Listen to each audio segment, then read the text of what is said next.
And passengers, this is the pre-boarding announcement. नमस्कार दोस्तों, welcome back to my YouTube channel. कैसे आप सब दोस्तों? आज के वीडियो में मैं उन लोगों के लिए बात करने वाला हूं जो पहली बार विदेश आ रहे हैं, वो चाहे इटली आ रहे हो या अन्य किसी कंट्री में जा रहे हैं। जब भाई पासपोर्ट पे वीजा लग जाती है उस दिन से ही भाई एक नेक्स्ट लेवल की खुशी होती है दूसरी कंट्री में जाने की। वो तो अलग बात है कि भाई यहाँ आने के बाद पता चलता है कि क्या कुछ होना है। वो भाई आज का वीडियो नहीं है। हमारा वीडियो इस टॉपिक पे है कि आप लोग जब पहली बार आ रहे हैं उस खुशी के साथ भाई आप लोगों के मन में बहुत सारी घबराहट होती है, क्योंकि पहली बार विदेश जा रहे हैं। उसके अलावा कितना सामान लेकर जाएं, कितना लगेज होता है, हैंडबैग में क्या लेकर जाएं, क्या नहीं लेकर जाएं, एयरपोर्ट के अंदर कौन से टर्मिनल या किसी गेट से हमें एंट्री लेनी है, उसके अलावा हमारा बोर्डिंग कहाँ पर होगा, इमिग्रेशन कहाँ पर होगा, वहाँ पर क्या एयरपोर्ट पर कोई ऑफिसर हमसे सवाल कर सकते हैं। वो सारी चीजें है ना, वो एक एक करके आज इस वीडियो में आप लोगों को बताने वाला हूँ, क्योंकि भाई मैं 10-12 बार है ना वो इंडिया और इटली का सफर कर चुका हूँ। तो अपने एक्सपीरियंस के आधार पर आप लोगों को सारा कुछ बताने वाला हूँ। तो आज मैं आप लोगों को आपके घर से लेकर इटली की जो पूरी जर्नी है वो एक एक करके बताने वाला हूँ कि वजन कितना, बैग कितनी, उसके अलावा कहाँ पर आप लोगों को रुकना है, कहाँ पर आप लोगों का इमिग्रेशन होगा, लगेज होगा, बोर्डिंग होगा, एक एक चीज है ना वो हम लोग विस्तार से बात करने वाले हैं। ठीक है, सबसे पहले जैसे भाई वीजा लग गई तो अब आप लोगों को बनानी है टिकट। टिकट पे भाई लिखा हुआ होता है कि आपका वजन कितना होना चाहिए, और यदि आपको पता नहीं है तो वो टिकट जिसने बनाई है उनसे जरूर पूछो। ठीक है, तो जो नॉर्मल फ्लाइट होती है ज्यादातर उनमें जैसे लुफ्तांसा हो गई, एयर इटालिया हो गई, कतर हो गई, अमीरात्स हो गई, इनमें क्या है ना कि 23-23 किलो की 2 बैग, उसके अलावा हैंड बैग 7 किलो का होना चाहिए। तो लगभग 53 किलो वजन होना चाहिए। तो आप लोगों को यदि पहली बार आ रहे हैं तो कोशिश यही करनी है कि 22-22 किलो ही सामान आप लोगों को अपने लगेज में रखना है। 2 बैग लेनी है, ट्रॉली बैग, और वो भाई मजबूत होनी चाहिए क्योंकि कई बार सफर में वो टूट जाती है। तो आप लोग 23-23 किलो वजन के बजाय आप लोग 22-22 किलो वजन रखो। उसके अलावा 7 किलो हैंडबैग में डाल सकते हैं, लेकिन पहली बार आ रहे हैं मत डालो भाई। आप लोग सिर्फ डॉक्यूमेंट डालो। कौन कौन से? हैंडबैग में अपना पासपोर्ट, अपनी टिकट और अपनी नूलाबस्ता, ये तीनों चीजें आप लोगों को अपने हैंडबैग में डालनी है। उसके अलावा आप लोग लगेज में पहली बार आ रहे हैं, नया भाई देश है, वहां पर आप लोगों को पता है कि यूरो चलता है और यूरो में आप लोगों को खर्च करना पड़ेगा। तो सारा कुछ सामान है ना अपने देश से ही लेकर आप लोग आओ। तो आप लोग देखो, सबसे पहले तो यहाँ पर कंफर्टेबल है ना वो अंडरगारमेंट्स नहीं मिलते, यानी चड्डी बनियान 5-7 जोड़ी वो ले लो। उसके अलावा 1-2 आप लोग जीन्स पैंट ले लो। यहाँ पर भाई बारिश बहुत ज्यादा होती है इटली में, तो आप लोग छत्ता भी लेकर आ सकते हैं, क्योंकि यहाँ पर इटली में 8-10 यूरो छत्ते की कॉस्ट होती है। तो आप लोग आओगे तो यहाँ पर अफोर्ड नहीं कर पाओगे। उसके अलावा आप लोग भाई 5-7 टी शर्ट ले लो, और अपनी मेडिसिन जो भी भाई सर दर्द हो गया या आप लोग जुकाम की मेडिसिन लेकर आ सकते हो, लेकिन लिमिट में, क्वांटिटी लिमिट की होनी चाहिए। उसके बाद में जैसे ही आप लोग ये अपना लगेज तैयार कर लेते हैं, आप लोगों को तोलना है कि भाई ये कितने किलो का हुआ है। 22-21 किलो तक होता है तो ठीक है, क्योंकि कई बार 1-आधा किलो नीचे ऊपर हो जाता है। वहां पर जब एयरपोर्ट पे आप लोग वहां पर वजन करते हैं ना तो 1-आधा किलो ऊपर नीचे हो जाता है। अब ये सामान सारा आप लोग डाल लिया, तो अब आप लोगों को ये चीज ध्यान में रखनी है कि क्या नहीं डालना है।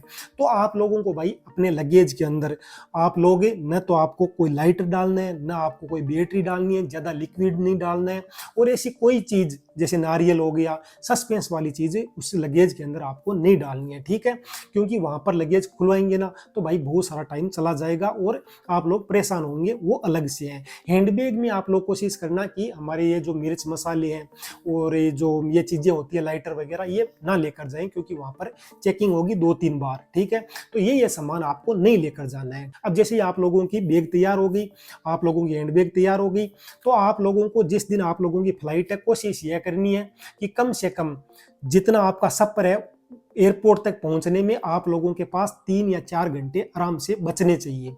एयरपोर्ट जब आप लोग पहुंच जाते हैं तो आपके पास 4 घंटे कम से कम होने चाहिए।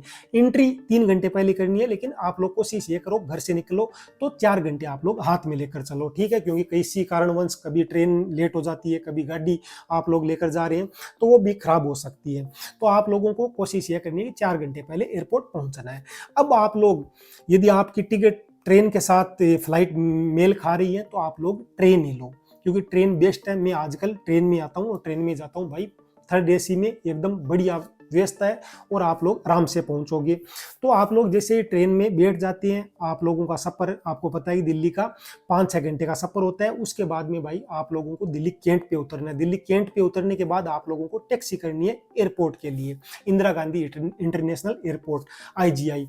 वहां की टैक्सी आपसे लेंगे भाई लगभग 500 से लेकर 700 रुपये।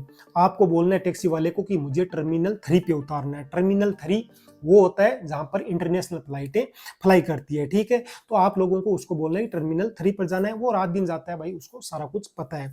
टर्मिनल 3 पर आप लोग जैसे ही पहुंच जाते हैं तो आपके पास जितना भी टाइम है आप लोग वेट कर सकते हैं, लेकिन 3 घंटे पहले आप लोगों को एयरपोर्ट के अंदर एंट्री करनी है। तो आपके साथ जो भी आपका रिलेटिव आया है आप लोगों को उसको बाय बोल के 3 घंटे पहले एयरपोर्ट के अंदर एंट्री करनी है। जैसे ही आप लोग एयरपोर्ट पे देखोगे ना कि बहुत सारी गेट्स होती है, तो आप लोग कोई भी गेट से एंट्री कर सकते हैं। ज्यादातर लोग लाइनें बनाई हुई होती है, तो वहां पर आपको लाइन में लगना है।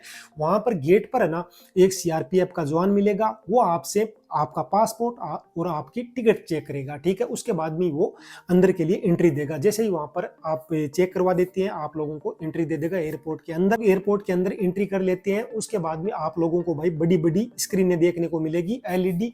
वहां पर आप लोगों को स्क्रीन में देखना है कि आपकी फ्लाइट के नंबर क्या है, और वो फ्लाइट रोम जा रही है तो रोम लिखा हुआ होगा, उसके नीचे लिखा हुआ होगा कि ये टाइमिंग है, ठीक है। वो सारा कुछ आपके टिकट पर होगा। तो जैसे ही आप लोग चेक कर लेते हैं एलईडी पे आपको मिल जाता है कि भाई फलाने नंबर गेट पर हमारा लगेज होगा।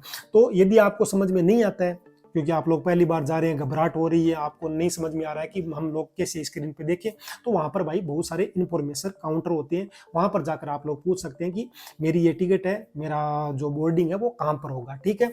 तो उसके बाद में आप लोग पहुंच जाएंगे बोर्डिंग पर, जहां पर आप लोगों का भाई लगेज होगा। अब जैसे ही आप लोग लगेज वाली जो गेट है उस पर पहुंच जाते हैं, तो वहां पर भी भाई लाइन बनी हुई है, तो आप लोगों को लाइन में लग जाना है। जैसे ही आप लोगों की बारी आती है तो वहां पर भाई आप लोगों का वजन होगा। तो वजन मैंने बताया कि भाई यदि आपका सही है, 22 किलो तक रखा हुआ है, तो फिर कोई प्रॉब्लम नहीं है। और वो आपसे जो ऑफिसर बैठी है वो आपसे मांगेगी आपका पासपोर्ट, आपकी नुलावस्था और आपकी टिकट, यही 3 डॉक्यूमेंट्स, इसके अलावा कोई डॉक्यूमेंट्स नहीं मांगने वाले हैं। तो जैसे ही आप लोगों का वजन हो जाता है तो भाई आपको मिलेगा एक बोर्डिंग पास। बोर्डिंग पास ऐसा होता है, जिनका नहीं देखा हुआ है उस पर लिखा होता है कि आपका सीट नंबर कौन सा है, उसके अलावा गेट कौन सी गेट पर आपको जाना है। तो वो बोर्डिंग पास जैसे ही आप लोगों को मिल जाता है। अच्छा, बोर्डिंग पास भी 2 प्रकार के मिलेंगे यदि आपकी 2 फ्लाइट है। 2 फ्लाइट मतलब कि आप लोग इंडिया में दिल्ली से आ रहे हैं रोम या मिलान, उसके बाद में आगे आप लोग बोलोनिया जा रहे हैं, ब्रिंदिसी जा रहे हैं, लेचे, तो उस प्रकार से 2 आपको बोर्डिंग पास देंगे। और आप लोग रोम के लिए या मिलान के लिए आ रहे हैं तो 1 बोर्डिंग पास होगा, ठीक है।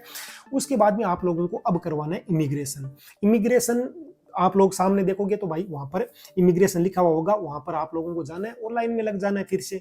तो लाइन में लगने के बाद जैसे ही आप लोगों की बारी आ जाती है तो वो इमिग्रेशन जो ऑफिसर है ना वो आपसे भाई कुछ क्वेश्चन पूछ सकते हैं। पहले तो वो डॉक्यूमेंट्स मांगेगा, क्या क्या, आपका पासपोर्ट, वो जो बोर्डिंग पास अभी आपको मिला है वो, आपकी टिकट और आपकी नुलावस्था। टिकट कई बार नहीं मांगते हैं, लेकिन ये 3 डॉक्यूमेंट्स तो जरूर मांगेंगे। कौन कौन से?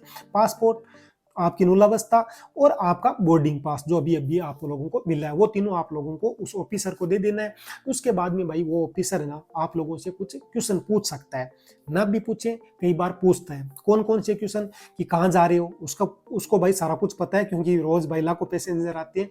लेकिन वो पूछेगा भाई कहाँ जा रहे हो, किस लिए जा रहे हो, कौन आपको वहां पर बुला रहा है, क्या काम करोगे, कहाँ पर वहां पर रहोगे, वो सारे क्वेश्चन आप लोगों से पूछ सकते हैं। आप लोग एकदम है ना ईमानदारी से जो बात है वो बता देना कि भाई फलाना आदमी बुला रहे और मेरी वीजा लगी है, क्योंकि आपको वीजा है ना वो इटली ने दी है भाई, तो आप लोगों को घबराने की कोई जरूरत नहीं। तो ये सारे सवाल होने के बाद वो ऑफिसर आपके पासपोर्ट पे इंडिया एग्जिट का भाई ठप्पा लगा देगा। जैसे ठप्पा लग जाता है आप लोग भाई इटली के अंदर मान के चलो कि एंटर होने वाले हैं।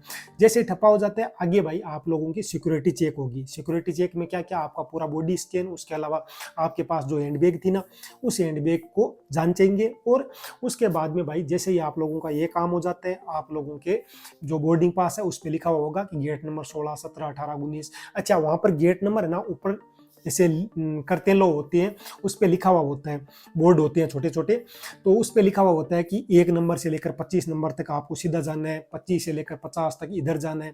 तो यदि आपका मतलब 1 से लेकर 17, 18, 19, 20, 21, 22 तक है तो आप लोगों को सीधा ही जाना है, ठीक है। वहां पर जाने के बाद आप लोगों को मिल जाएगी गेट। जब आपको अपनी गेट मिल जाती है तो आप लोग आराम से रिलैक्स कर सकते हैं। वहां पर भाई 1 घंटे पहले आप लोगों को जैसे टाइम हो जाता है, जैसे 3 बजे की फ्लाइट थी तो 2 बजे से आप लोगों को प्लेन में बिठाना शुरू कर देते हैं, क्योंकि इंटरनेशनल फ्लाइट में 300-400 पैसेंजर होते हैं। तो जैसे ही आप लोग वहां पर लाइन में लग जाती है तो आप लोगों का पासपोर्ट और बोर्डिंग ये दोनों चीजें आपसे फिर से देखेंगे। उसके बाद में आप लोग बैठ जाएंगे प्लेन में। प्लेन में बैठने के लिए आपके सीट नंबर उस बोर्डिंग पास पे होंगे ही कि कितनी नंबर हमारी सीट है। सीट देख के या वो जो एयर होस्टेज होती है वो आपकी हेल्प कर देगी। सीट पर जैसे ही बैठ जाते हैं भाई 7-8 घंटे के बाद में आप लोग इटली पहुंच जाएंगे, या रोम या मिलान। ठीक है, जैसे ही आप लोग इटली में उतरते हैं तो आपकी फिर से बॉडी स्कैन और वो सारी सिक्योरिटी चेक होगी, आपका हैंडबैग चेक होगा। उसके बाद में वापस से आप लोगों को जाना है इमिग्रेशन जो काउंटर है वहां पर आप लोगों से कोई सवाल नहीं पूछेंगे। वहां पर आप लोगों की इटली एंट्री की ठप्पा लग जाता है तो भाई आप लोग एग्जिट से बाहर निकल जाना। और उसके बाद में जो भी आपका दोस्त आपका जानकार आपको लेने के लिए आए उसकी भाई टैक्सी में बैठ जाना। और हाँ, सिम नहीं चलती है। कई लोग मुझसे पूछते हैं कि क्या इंडिया वाली सिम चलती है? नहीं चलती है भाई, ना एयरटेल चलेगी ना जियो चलेगी, कुछ नहीं चलेगी। ठीक है, यहाँ की सिम होती है विंड तरे या और बहुत सारी वोडाफोन, ये सारी सिम होती है तो यहाँ पर यही चलती है, इंडिया वाली नहीं चलेगी। अच्छा, सिम बंद नहीं हो इसके लिए आप लोग रिचार्ज करवा सकते हैं बार बार इंडिया से, लेकिन उसमें कोई फायदा नहीं है। तो ये आप लोग मान के चलो कि यहाँ पर इंडिया वाली सिम नहीं चलेगी। तो भाई आप लोगों का स्वागत है इटली के अंदर। बाकी आपका कोई भी क्वेश्चन हो तो मुझे कमेंट कर देना। बाकी आप लोगों को बिल्कुल घबराना नहीं है, आप लोग निस्फिक्र आओ। बेनवेनुतो इन इटालिया। तो भाई आप लोगों को मोटा मोटी समझ में आ गया होगा कि कैसे ये सफर आपको तय करना है। टाटा बाय बाय, चाओ।